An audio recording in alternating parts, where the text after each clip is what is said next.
Hello everyone, I am your educator Jashan and I welcome you to Arpita Sharma classes. This lecture will be on chapter 10th of NCERT class 11th book Political Theory. This is about development chapter. Students, you can subscribe to Arpita Sharma classes for daily The Hindu news analysis, important international organizations, daily MCQs for prelims preparation, strategy classes for UPSC and much more. You can also subscribe to our Telegram channel which is Simplifying UPSC with Ease to get PDFs, notes and other notifications. Arpita ma'am takes live classes on Unacademy Plus. You can use code SHARMA YT10 to get 10% discount there. Let's start the topic for today which is development. Development क्या है? Development conveys the ideas of improvement, progress, well being and an inspiration for a better life. Generally जब हम countries की development देखते हैं कि कोई country कितना डेवलप है या कोई अंडर डेवलप्ड है या कोई डेवलपिंग कंट्री है, तो ये माना उसकी इकोनॉमिक ग्रोथ को देखा जाता है। ठीक है, कि जिस कंट्री की इकोनॉमिक ग्रोथ ज़्यादा है, जिसमें लोग ज़्यादा पैसे वाले हैं, ज़्यादा रिसोर्सेज हैं उनके पास, उसको हम डेवलप्ड मानते हैं। लेकिन अगर हम ट्रू सेंस में देखें तो डेवलपमेंट क्या है? एक एस्पिरेशन फॉर बेटर लाइफ। ठीक है, जनरली क्या है, डेवलपमेंट को बहुत नैरो सेंस में यूज किया जाता है। ठीक है, in issues such as increasing the rate of economic growth और मॉडर्नाइजेशन द सोसाइटी। यही सोचा जाता है कि डेवलपमेंट मतलब सोसाइटी की डेवलपमेंट मतलब सोसाइटी को मॉडर्नाइज कर दो, मॉडर्नाइज भी उसको वेस्टर्नाइज कर दो। जैसे वेस्टर्न कंट्रीज हैं वैसे उसी मॉडल को एप करो और वैसे कर दो, यहाँ उसकी इकोनॉमिक ग्रोथ इंक्रीज करो। ठीक है, ऑथर का ये कहना है कि unfortunately development has often come to be identified with achieving pre set targets और completing projects like dams, factories, hospitals rather than realizing the broader vision of development which society upholds। हम लोग क्या बोलते हैं कि जब कोई चीज़ होती है, जब कोई एरिया, हम बोलते हैं कि ये चीज़ एरिया डेवलप्ड है, ये देखा जाता है कि उसमें डैम्स बने हुए हैं, उसमें फैक्ट्रीज बने हुए हैं, हॉस्पिटल्स बने हुए हैं। ये भी एक फैक्टर है डेवलपमेंट का। ठीक है, पर ये टोटली डेवलपमेंट सिर्फ यही नहीं है। ठीक है, इसके साथ ही हमें बहुत ज़्यादा और ब्रॉडर विजन को देखना पड़ेगा कि क्या वहाँ के रहने वाले लोग हेल्दी हैं, वहाँ पे फैक्ट्रीज हैं, ठीक है, लेकिन क्या वो फैक्ट्रीज लोगों की हेल्थ को तो नहीं खराब कर रही? वेलबींग है, क्या लोग एजुकेटेड हैं, क्या उनकी मेंटल हेल्थ ठीक है, क्या लोग खुश हैं? ये सब जो मतलब दूसरे एस्पेक्ट्स हैं जिसको अनफॉर्चुनेटली डेवलपमेंट के साथ एसोसिएट किया नहीं जाता, ये भी डेवलपमेंट के इक्वली इंपॉर्टेंट फैक्टर्स ही हैं।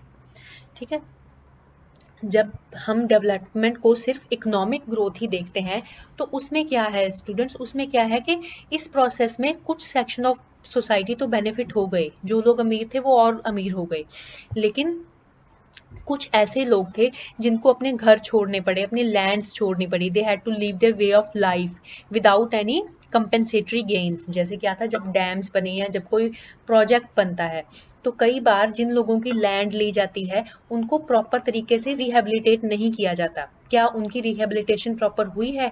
ठीक है, उनको कब जो उनका लॉस हुआ उनको कॉम्पनसेट करने के लिए उनको कुछ गेन मिला कि नहीं मिला, ये इश्यूज भी एड्रेस करने वाले हैं। ठीक है, ये देखना बहुत ज़रूरी है कि जो डेवलपमेंट के फ्रूट्स हैं वो इक्वली डिस्ट्रीब्यूट हुए कि नहीं हुए। मतलब सभी लोगों के पास डेवलपमेंट का जो नतीजा है, जो कंट्री ने ग्रो किया, उसका फ़ायदा सभी को हुआ कि नहीं हुआ। ठीक है, इसलिए क्या है, आजकल के टाइम में डेवलपमेंट जो है वो एक बहुत बड़ी कंट्रोवर्सी का सब्जेक्ट बन चुका है।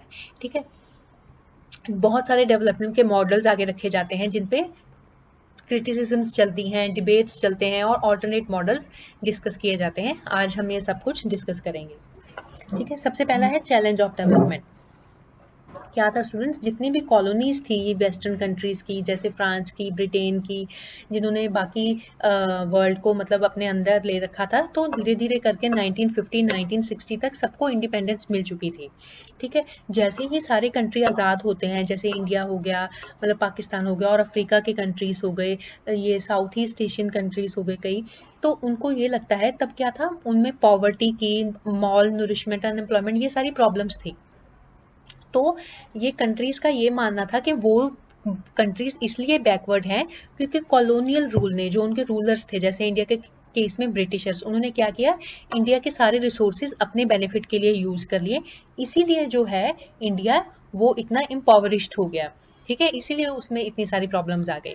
ठीक है, तो ये सारी कंट्रीज के जो रूलर्स थे, इनके ये सोचना था कि अब हम लोग आज़ाद हो गए हैं, अब हम अपनी मर्जी से पॉलिसीज करवाएंगे और बनाएंगे, और जो हमारी कंट्री की बैकवर्डनेस है उसको रिमूव कर देंगे। ठीक है, लेकिन ये सारे कंट्रीज, तकरीबन सारे कंट्रीज ने क्या किया, जो वेस्टर्न मॉडल ऑफ डेवलपमेंट है उसी को ही फॉलो करना शुरू कर दिया। ठीक है, जैसे faster economic growth through industrialisation, modernisation of agriculture and extending and modernising education. ठीक है, और क्या था, बहुत बार ऐसा हुआ कि ये सारे प्लान्स को पूरा करने के लिए उन्होंने क्या किया कि डेवलप्ड कंट्रीज से ही या और यूएन जैसी इंस्टीट्यूशन से या बाकी डेवलप्ड कंट्री से बहुत बड़े बड़े लोन और एड्स ली। ठीक है, इंडिया में क्या हुआ, इंडिया में हमारी इंडिपेंडेंस के बाद प्लानिंग सिस्टम शुरू हुआ, जैसे 1950 से प्लानिंग शुरू हो गई और बहुत बड़े मेगा प्रोजेक्ट्स बनाए गए, जैसे भाखड़ा नंबकल डैम हो गया, डिफरेंट स्टील प्लांट सेटअप किए गए, माइनिंग फर्टिलाइजर प्रोडक्शन शुरू हुई, एग्रीकल्चरल टेक्निक्स को बड़ा किया गया। ठीक है, बढ़िया किया गया। तो ये मानना था हमारी गवर्नमेंट का कि जैसे जैसे अपना देश ग्रो करेगा, इकोनॉमिकली प्रॉस्पर करेगा, तो जो ये प्रॉस्पेरिटी है ये ट्रिकल डाउन करेगी, trickle down to the poorest sections of society. कि हम क्या करते हैं, हम इंडस्ट्रीज लगाते हैं, बेसिक इंडस्ट्रीज लगाते हैं, ठीक है, माइनिंग फर्टिलाइजर प्रोडक्शन करते हैं, तो उससे क्या होगा, इंडस्ट्रियलिस्ट को या पीएसयूज में जो काम करने वाले लोग हैं उनको पैसा पहुंचेगा। ठीक है, फिर धीरे धीरे ये लोग अपने घर पे किसी लोग को काम करेंगे, या जो मतलब नीचे वाले पोस्ट पे लोग हैं ऐसे उनको पैसा पहुंचेगा। तो गवर्नमेंट का ये मानना था कि हम इकोनॉमिक ग्रोथ करते हैं, जो हमारी प्रॉस्पेरिटी है या ग्रोथ है वो थोड़ी थोड़ी करके नीचे नीचे ट्रिकल डाउन करके जो पुअरेस्ट ऑफ पुअर है उसके तक अपने आप पहुंच जाएगी। ठीक है, तो इसके लिए क्या था, बहुत सारे एजुकेशनल इंस्टीट्यूशंस भी ओपन किए गए वर्ल्ड क्लास, जैसे आईआईटीज। ठीक है, और नॉलेज को इकट्ठी करना उस टाइम पे हमारी गवर्नमेंट की टॉप प्रायोरिटीज में से एक था। ठीक है, मतलब ऐसा नहीं है कि उनकी अप्रोच गलत थी। ठीक है, जो अभी तक बहुत सारे ऐसे इंस्टीट्यूशंस हैं कि वर्ल्ड क्लास इंस्टीट्यूशंस बने हैं इंडिया के, जैसे इसरो ले लो या हमारे आईआईटीज बहुत अच्छा परफॉर्म कर रही हैं। ठीक है, लेकिन क्या हुआ, कहीं ना कहीं जो ये ग्रोथ थी ये poorest of the poor sections तक ट्रिकल डाउन नहीं की। ठीक है, उनको इनका बेनिफिट नहीं मिला इस ग्रोथ का। तो अब देखते हैं कि जो ये डेवलपमेंट मॉडल्स फॉलो किए गए थे उनके क्या क्रिटिसिजम्स है। ठीक है, जो ये डेवलपमेंट मॉडल्स थे ना स्टूडेंट्स, ये डेवलपिंग कंट्रीज को बहुत कॉस्टली पड़े। सबसे पहले है फाइनेंशियल कॉस्ट्स।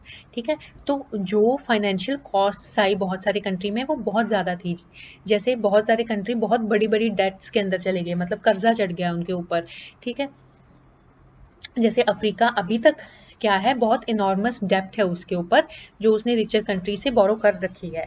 ठीक है, लेकिन ये क्या हुआ कि इतने पैसे लेकर, एड लेकर आपने काम किए, लेकिन जो पॉवर्टी थी, जो डिजीजेस थी, वो फिर भी कम नहीं हुई। ठीक है, ये है फाइनेंशियल कॉजेज के कैसे जो कंट्रीज हैं वो कर्जे के नीचे आ गई। दूसरा है सोशल कॉस्ट ऑफ डेवलपमेंट के, इस सब डेवलपमेंट के बीच में सोशल कॉस्ट क्या थी, सोसाइटी पे क्या कॉस्ट पड़ी। A large number of people have been displaced from their homes due to construction of big dams, industrial activities, mining etc. जब डैम्स शुरू हुए, या जैसे इंडस्ट्रियल और माइनिंग एक्टिविटी क्या है, जनरली ये उधर फॉरेस्ट एरिया में है, तो जो वहाँ के रहने वाले लोग थे, ट्राइबल पॉपुलेशन थी या बाकी रूरल एरिया के लोग थे, उन सभी को डिस्प्लेस किया गया। डिस्प्लेसमेंट से क्या हुआ, उनके लाइवलीहुड, जो वो काम करते थे वो लाइवलीहुड लॉस हुआ उनका, और वो लोग कहीं तो इतना बड़ा प्रोजेक्ट बन रहा है उनके एरिया पर, लेकिन वहाँ के जो ओरिजिनल रहने वाले लोग थे वो और गरीब हो गए। ठीक है, जो जैसे रूरल एग्रीकल्चरल कम्युनिटीज थी जिनको डैम्स के बनने पर उनको वहाँ से मतलब रीलोकेट किया गया, या जो ऐसे ट्राइबल पॉपुलेशन थी, जनरली क्या हुआ कि उन्होंने अर्बन एरियाज में चले गए, तो वो सोसाइटी के मतलब स्लम ड्वेलिंग पॉपुलेशन बन गई। ठीक है, और जो उनके ट्रेडिशनल स्किल्स थे ना, उन मतलब सदियों से उनके पास चल रहे आ रहे थे, तो वो ट्रेडिशनल स्किल्स किसी न किसी तरीके से लॉस हो गया ट्रेडिशनल स्किल्स का। और जैसे ऐसे लोग अपनी जगह से उठाकर कहीं और लेके जाए जाते हैं, तो उस जगह वो अच्छे तरीके से अकोमोडेट भी कई बार नहीं हो पाते, और साथ ही there is also a loss of culture, because when people are relocated they lose a whole way of community life. तो जो उनकी जैसे उस एरिया में कम्युनिटी लाइफ होगी फॉरेस्ट एरिया में, वो वाली कम्युनिटी लाइफ उनकी नई एरिया में एस्टेब्लिश नहीं हो सकी, तो एक तरीके से लॉस ऑफ कल्चर हो गया। ठीक है, तो ये सारी डिस्प्लेसमेंट की वजह से बहुत सारे कंट्रीज में स्ट्रगल्स भी हुई हैं, जैसे क्या है हमारे इंडिया का नर्मदा बचाओ आंदोलन है। ठीक है, तो ये क्या है, it's leading movement against Sardar Sarovar dam बन रहा है जो नर्मदा के ऊपर, उसको सरदार सरोवर डैम को बनने से रोकने के लिए बहुत सालों से ये नर्मदा बचाओ आंदोलन चल रहा है। ठीक है, जो इस डैम के सपोर्टर्स हैं उनका ये कहना है कि जब डैम बन जाएगा तो इलेक्ट्रिसिटी मिलेगी, इरिगेशन होगी, इरिगेटेड बनेगी लैंड्स, ड्रिंकिंग वाटर मिलेगा कच्छ और सौराष्ट्र जैसे डेजर्ट एरियाज को। लेकिन जो इस प्रोजेक्ट के ओपोनेंट्स हैं उनके अलग क्लेम्स हैं। उनका ये कहना है कि अभी तक एटलीस्ट 1 मिलियन पीपल तो डिस्प्लेस हो ही चुके हैं, उनकी लैंड्स लॉस्ट हुई हैं कंस्ट्रक्शन की वजह से, सब मतलब डैम बनने के कारण उनकी जो ज़मीनें थी उन पर पानी आ गया, सबमर्ज हो गई, उनका लाइवलीहुड लॉस हुआ। और जो था जनरली जिन लोगों का लॉस हुआ वो ट्राइबल या दलित कम्युनिटी को बिलोंग करते थे, अंडर प्रिविलेज्ड ग्रुप्स को बिलोंग करते थे। ठीक है, ये भी कहा जाता है कि इतना बड़ा डैम बनने के कारण इकोलॉजिकल बैलेंस जो है वो अपसेट हो जाएगा। ठीक है, उसके बाद हम देखते हैं कि इकोनॉमिक कॉस्ट्स क्या क्या आई। जब साउथ 2004 में सुनामी आती है साउथ और साउथ ईस्ट एशियन कोस्ट पर, तो मतलब ये माना गया एक्सपर्ट्स के द्वारा कि जो बहुत ज़्यादा मैंग्रोव ट्रीज थे उनकी डिस्ट्रक्शन की वजह से क्या हुआ, भी मैंग्रोव्स को डिस्ट्रक्ट कर दिया गया, इसीलिए जो हमारे शोर्स हैं, जो मतलब ये था मतलब एरिया शोर एरियाज पे ज़्यादा डिस्ट्रक्शन हुआ। अगर अभी भी मैंग्रोव फॉरेस्ट होते तो उनकी जड़ों से क्या है वो मिट्टी को बांध के रखते हैं। ठीक है, तो इतनी डिस्ट्रक्शन नहीं होनी थी। उसके साथ ही ग्लोबल वार्मिंग के बारे में जैसे हम पढ़ते हैं कि जो आर्कटिक और अंटार्कटिक में आइस है, टेम्परेचर बढ़ने की वजह से क्या है वो धीरे धीरे मेल्ट हो रही है। जैसे ही पानी का लेवल बढ़ेगा तो जो आइलैंड नेशंस है जैसे मालदीव्स हो गया, हमारे लक्षद्वीप जैसे आइलैंड्स हो गए, तो वो क्या है वो बहुत जल्दी सबमर्ज कर जाएंगे। ठीक है स्टूडेंट्स, क्या है ये सारी जो इन्वायरमेंटल कॉस्ट्स हैं लॉन्ग टर्म में हम सबको इफेक्ट करेंगे। ठीक है, लॉन्ग टर्म में पूरी ह्यूमैनिटी को इफेक्ट कर रहे हैं, लेकिन अगर हम शॉर्ट टर्म में देखें तो क्या है इन सब चीज़ों का इफेक्ट जो होता है वो अंडर प्रिविलेज्ड पे ज़्यादा होता है। ठीक है, गरीब लोगों पे ज़्यादा इसका असर होता है शॉर्ट टर्म में। अभी अगर हम देखें जैसे फॉरेस्ट की लॉस होगा डेवलपमेंट प्रोजेक्ट बनाने के लिए, तो सबसे पहले बाकियों पर तो असर पड़ेगा, बाद में पड़ेगा। सबसे पहले तो फॉरेस्ट ड्वेलर्स पे, जहाँ ट्राइबल पॉपुलेशन जो उस फॉरेस्ट में रह रही है, वहीं से अपना खाना मतलब सारी लाइवलीहुड उसी से चला रही है, सबसे पहले तो उन पे फर्क पड़ेगा ना। ठीक है, जैसे रिवर्स पॉन्ड्स ड्राई हो जाते हैं अगर ये हमारी एक्टिविटीज की वजह से, तो सबसे पहला फर्क तो वो अंडर प्रिविलेज्ड विमेन पे पड़ेगा जिनको अब बहुत दूर से पानी लाना पड़ेगा। ठीक है, और दूसरी बात क्या है, हमारी जो डेवलपमेंट है जो वेस्टर्न मॉडल था it's highly dependent on energy. और एनर्जी क्या है, अभी भी मैक्सिमम पोर्शन ऑफ एनर्जी जो है वो नॉन रिन्यूएबल सोर्सेज कोल से आ रही है। ठीक है, जैसे इंडिया में भी अबाउ 50% जो है हम कोल के द्वारा एनर्जी प्रोड्यूस करते हैं। तो उस सब की वजह से क्या है, तो बहुत सारे जो लार्ज अमेज़न रेन फॉरेस्ट को भी बहुत ज्यादा को क्या कर रहा है डिफॉरेस्ट किया जा रहा है। अभी हम डेवलपमेंट की असेसमेंट शुरू करते हैं। ऐसी बात नहीं है कि जो हम डेवलपमेंट के मॉडल्स फॉलो किए गए उनका सिर्फ नेगेटिव असर ही हुआ है। बहुत सारे कंट्रीज ने इकोनॉमिक ग्रोथ के साथ साथ अपनी पॉवर्टी को भी रिड्यूस किया है। जैसे साउथ ईस्ट एशियन कंट्रीज हम देखें तो उनका वो काफ़ी सक्सेसफुल रहे हैं। ठीक है, लेकिन ओवरऑल अगर हम पूरे वर्ल्ड में देखेंगे तो जो इनइक्वालिटीज है, जो गरीब और अमीर के बीच का डिफरेंस था वो इंक्रीज ही हुआ है। ठीक है, तो इसका मतलब क्या है कि ग्रोथ तो हुई है लेकिन रीडिस्ट्रीब्यूशन नहीं हुई। ठीक है, तो जो ग्रोथ के बेनिफिट्स थे वो अमीर लोग जो थे, जो पहले से ही प्रिविलेज थे, उन्होंने ज्यादा बेनिफिट्स ले लिए इस ग्रोथ के, और जो पहले से ही अंडर प्रिविलेज थे उनके पास बेनिफिट्स पहुंच नहीं पाए। ठीक है, तो ये माना जाता है अब ये इस मॉडल ऑफ डेवलपमेंट के असेसमेंट के बाद कि हमें ब्रॉडर नोशन ऑफ डेवलपमेंट, एक डेवलपमेंट की एक ब्रॉडर डेफिनेशन अपनानी पड़ेगी, जिससे क्या है कि लोगों की क्वालिटी ऑफ लाइफ इंप्रूव हो। ठीक है, तो एक जो अगर हमने ओवरऑल डेवलपमेंट मेजर करना हो तो एक मेजर आता है यूनाइटेड नेशन डेवलपमेंट प्रोग्राम की तरफ से, तो वो क्या करते हैं, ह्यूमन डेवलपमेंट रिपोर्ट निकालते हैं।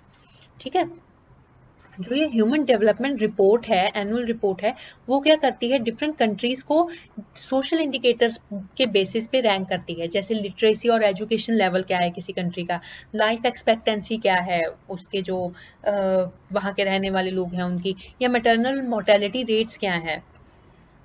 इन सब इंडिकेटर्स के ऊपर जो निकाला जाता है वो है ह्यूमन डेवलपमेंट इंडेक्स। ठीक है, कि ये डेवलपमेंट को इन बेसिस पे जज करता है, सिर्फ इकोनॉमिक डेवलपमेंट के बेसिस पे नहीं। ठीक है, ये माना जा रहा है अब कि डेवलपमेंट क्या होना चाहिए, development must be a process which allows more and more people to make meaningful choices. ठीक है, डेवलपमेंट ऐसा प्रोसेस होना चाहिए वो जो कि लोगों को एम्पावर करे कि वो अपनी लाइफ के साथ कुछ मीनिंगफुल चॉइसेस बना सकें, कैसी लाइफ जीना चाहते हैं वो कुछ मीनिंगफुल चॉइसेस ले सकें। लेकिन कोई भी पर्सन अपनी लाइफ के लिए कुछ मीनिंगफुल चॉइसेस तभी ले सकता है जब उसकी बेसिक नीड्स फुलफिल हो, जब उसके पास खाने के लिए खाना हो, रहने के लिए शेल्टर हो, बेसिक एजुकेशन हो, बेसिक हेल्थ फैसिलिटीज हो। इसको बोला जाता है बेसिक नीड्स अप्रोच, जैसे हम सुनते हैं ना, रोटी कपड़ा और मकान, गरीबी हटाओ, ये सब। ठीक है, तो ये माना जाता है कि जब तक बेसिक नीड्स फुलफिल नहीं होती तब तक हम डिग्निफाइड लाइफ नहीं जी सकते और अपने डिजायर्स को परस्यू नहीं कर सकते। तब ऑल्टरनेट डेवलपमेंट्स क्या हैं, ऑल्टरनेट कॉन्सेप्शंस क्या हैं डेवलपमेंट के। ठीक है, क्या था, जो ट्रिकल डाउन अप्रोच थी जो हम पहले देख रहे थे, उससे लोगों को तो कुछ कंसल्ट ही नहीं किया जाता था डेवलपमेंट प्रोजेक्ट शुरू करने से पहले न, अगर उनके पास कोई ट्रेडिशनल नॉलेज थी वो भी यूटिलाइज नहीं की जाती थी, उनके इंटरेस्ट टेकन इनटू अकाउंट नहीं थे। ठीक है, ये दोनों केसेस में सेम ही था। डेमोक्रेटिक कंट्रीज भी मतलब लोगों का व्यू पॉइंट नहीं ले रही थी इसमें अपने पॉलिसीज फ्रेम करने के लिए, ना ही डिक्टेटोरियल रिजीम्स थे जो ऑटोक्रेटिक कंट्रीज थी, ना ही वो ले रहे थे।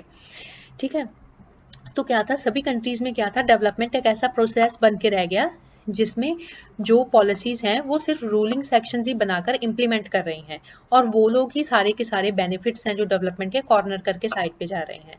ठीक है, तो अब कुछ राइट्स के इश्यूज सामने आए हैं, जैसे कि ये लोग बोल रहे हैं कि डेमोक्रेसी में कि do people have a right to be consulted in decisions which directly affect their lives.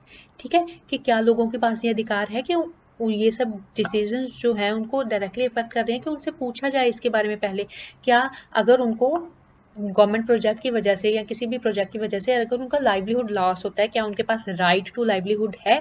ठीक है, एक और इशू जो सामने आ रहा है वो है राइट टू नेचुरल रिसोर्सेज।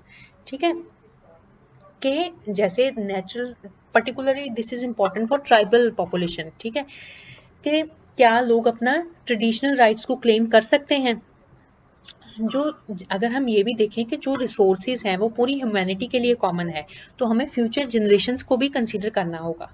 ठीक है, तो इसलिए हमें क्या करना होगा कि एक बैलेंस अचीव करना होगा between the claims of present and future. ये डेमोक्रेसीज के लिए एक इम्पॉर्टेंट टास्क होना चाहिए।